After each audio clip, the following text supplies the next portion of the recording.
مولوي محمد یعقوب مجاهد وایي پاکستان زموږ نامرده دشمن دی، غواړي په دا ډول څرګندونو موږ نړۍ او نړیوالو ته بې وعدې او غیر مسؤلانه وښیي. ملا یعقوب په ډیر جوش او غصناک انداز پر پاکستان رښتیني توندګزارونه وکړل.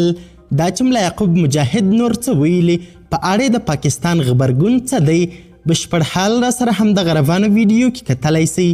سلامونه قدرمنو لیدونکو، مشال پریس یوټیوب چینل ته مو هرکلی کوم. د ملي دفاع ځوان وزیر مولوي محمد یعقوب مجاهد پر پاکستان توندې نیوکې وکړې.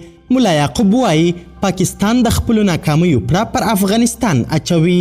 د اسلامي امارت د دفاع وزیر وایي ځینې هیوادونه په خپل پوځ او استخباراتي ادارو میلیاردونه پیسې مصرفوي، خو بیا هم نه دي توانېدلي چې خپل امنیت خوندي کړي او پړه پر افغانستان اچوي. مولوي محمد یعقوب مجاهد دا خبرې تیره سېشنبه د زمري 22 د طالبانو د 2 کلنۍ بریا په لمانځ غونډه کې وکړې.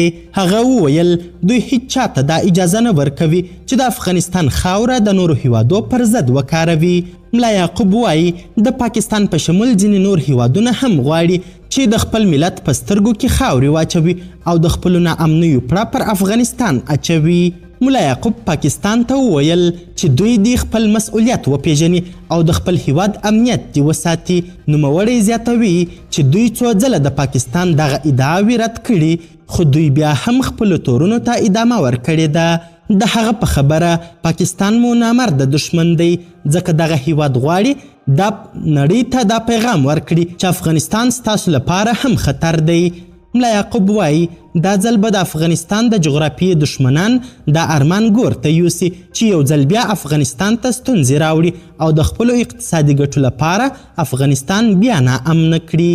له دې وړاندې پاکستاني چارواکو خبرداری ورکړی و چې پاکستاني طالبان په افغانستان کې دننه په نښه کړي.